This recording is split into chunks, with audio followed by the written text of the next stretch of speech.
Nama Permadi Arya alias Abu Janda kembali menjadi sorotan publik setelah terlibat debat panas dalam sebuah program diskusi televisi yang dipandu Aiman Wicaksono. Perdebatan tersebut membahas konflik geopolitik dan hubungan Indonesia dengan Palestina. Dalam forum itu, Abu Janda beradu argumen dengan pakar hukum tata negara, Ferry Amsari. Suasana debat yang awalnya berjalan serius berubah tegang ketika Abu Janda beberapa kali memotong pembicaraan dan menyampaikan pandangan yang berbeda mengenai sejarah dukungan Palestina terhadap kemerdekaan Indonesia. Ketegangan itu membuat jalannya debat semakin tidak kondusif. Situasi memuncak ketika moderator akhirnya mengambil sikap tegas dengan meminta Abu Janda meninggalkan forum karena dianggap tidak tertib selama debat berlangsung. Potongan video tersebut kemudian viral di media sosial dan memicu reaksi luas dari publik. Banyak netizen yang budiman menyoroti gaya debat Abu Janda yang dikenal vokal dan sering memicu kontroversi, termasuk pandangannya yang dinilai terbuka dalam membahas isu Israel. Peristiwa itu kembali membuat sosok aktivis media sosial tersebut menjadi bahan perdebatan di ruang publik.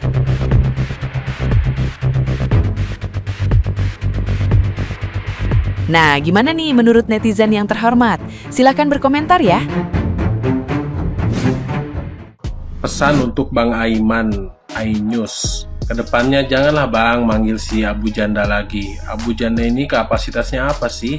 Dia ahli sejarah bukan, ahli ekonomi bukan, ahli politik juga bukan. Abu Janda ini ya memang cuma otak kosong aja, mulut besar aja tuh. Lihat aja dari cara debatnya dia sama profesor-profesor yang ada di situ kan.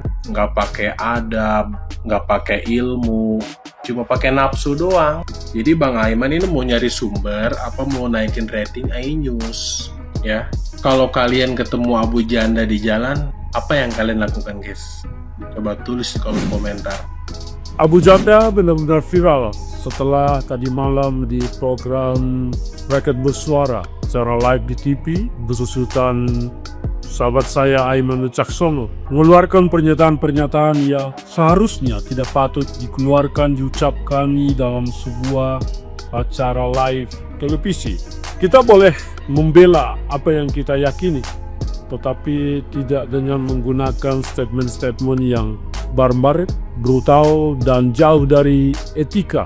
Saya berharap bahwa ke depan sahabat saya Aiman Wicaksono akan mengevaluasi narasumber-narasumber yang tampil di program yang cukup luar biasa tersebut, karena saya pun berkali-kali menjadi narasumber di Rakyat Bersuara. Saya kecewa dengan Abu Janda. Saya tidak menyangka kalau dia ternyata masih berkarakter termo.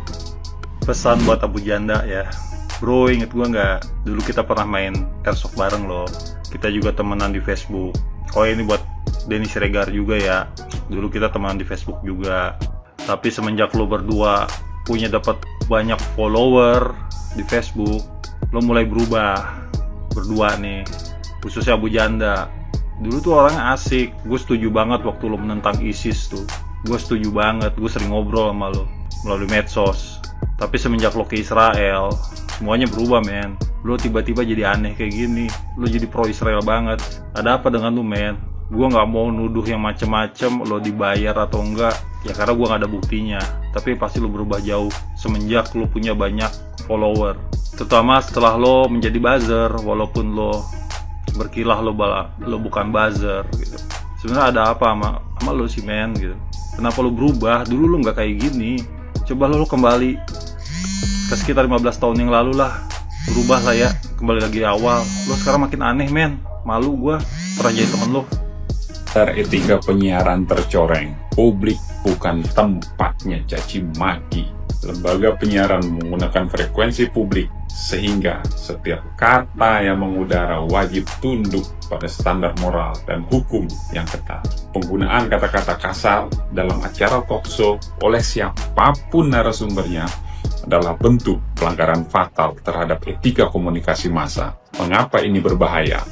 Pertama, normalisasi kekerasan atau kata-kata kasar. Ini memberikan umpatan di televisi, menciptakan kesan bahwa makian adalah hal yang wajar dalam berdiskusi. Kedua, pelanggaran P3SPS. KPI dengan tegas melarang diksi kasar, cacian, dan penghinaan yang merendahkan martabat manusia. Ketiga, kegagalan moderasi. Jika narasumber seperti figur yang kontroversial dibiarkan bicara kasar dan terus mendapatkan panggung, maka lembaga penyiaran tersebut dianggap gagal menjalankan fungsi edukasinya. Rating tidak boleh dibeli dengan harga diri bangsa. Ruang publik harus steril dari polusi bahasa demi menjaga kewarasan kolektif dan melindungi penonton di bawah umur dari pengaruh buruk. Yuk kita perbaiki kualitas penyiaran di negeri kita. Ini di kepala gue banyak banget komentar-komentar yang ingin gue keluarkan, tapi kita coba pelan-pelan deh, satu-satu dulu gue keluarinnya. Yang pertama adalah tentang acaranya, Rakyat Bersuara. Yang mestinya Rakyat Bersuara itu kan bener-bener ruang diskusi publik yang terbuka bagi siapapun. Memang bagi siapapun. Tapi kalau misalkan dia cuma ngomong tanpa adanya data, fakta, yang akhirnya jadi hoax, jadi mengarah opini publik yang negatif, itu kan sama aja nggak benar. Apalagi gue sering menanggapi bahwa si Rakyat Bersuara ini yang ditayangin di iNews ini banyak banget topik-topik yang cukup bosen. Beberapa minggu lalu sempat bahas topik ijazah Jokowi. Sekarang yang menurut gue masalah itu bukan pembahasannya, tapi narasumbernya. Sampai bahkan Bang Aiman aja sampai marah-marah, sampai bilang pengen ngusir si PA atau AJ ini dari ruang diskusi tersebut. Terus kalau misalkan kita berkomentar mengenai bagaimana respon si PA atau AJ ini dalam acara tersebut, yang menurut gue sama sekali tidak menunjukkan sikap hormat ataupun respect kepada lawan bicaranya. Lu bisa ngeliat di videonya bahwa sekelas profesor aja bisa nggak dikasih ruang untuk berbicara, bahkan sampai dikata-katain. Menurut gua ketika lu lagi debat sama orang lain dan lu akhirnya meninggikan volume suara lu sampai bahkan lu mengeluarkan kata-kata kasar, itu menunjukkan lo kalah dalam debat. Karena dalam debat itu yang gue pelajari adalah bukan siapa yang paling tinggi suaranya, siapa yang paling banyak ngomong, tapi kalau dia bisa berbicara fakta dan data yang akhirnya bisa mengalahkan lawan bicaranya. Ya kayaknya sekarang KPI itu lagi capek banget nih, lagi nge-review program ini yang sebenarnya programnya tidak salah, tapi sayang sekali narasumbernya yang mencoreng nama baik dari acara tersebut. Nah menurut lo gimana? Boleh banget tulis di kolom komentar ya. Abu Janda ngatain Prof. Ikrar Nusa Bakti dengan kata-kata hewan yang tidak pantas sekali, sangat kasar. Ampun, ini orang sakit kayaknya. Yang pertama, orang yang lu katain dengan kata hewan tersebut adalah seorang profesor sekaligus peneliti ilmu politik di LIPI loh. Ketua, kepala, kontribusinya dalam penelitian, dalam riset itu luar biasa besar. Bagaimana seorang guru besar, seorang profesor, seorang saintis yang berkontribusi dalam ilmu pengetahuan, lo kata-katain dengan kata-kata yang sangat tidak pantas dan sangat merendahkan. Yang kedua nih, semua orang tahu bahwasannya Abu Janda ini adalah representasi dari presiden dari Prabowo Subianto secara tidak langsung. Nah, ini orang-orang Gerindra, orang-orang yang dekat pemerintahan, orang-orangnya Pak Prabowo harus kasih pelajaran orang ini. Karena apa?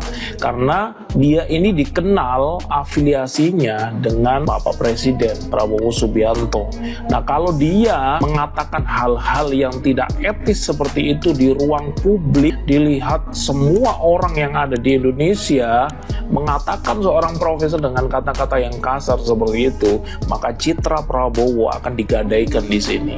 Udah ngomongnya belepotan, ngomongnya tergesa-gesa, ngomongnya seperti tertekan, nggak karu-karuan diksinya, berkata-kata kasar, ngata-ngatain orang dengan kata-kata yang tidak pantas. Aduh, bagaimana bisa itu ya?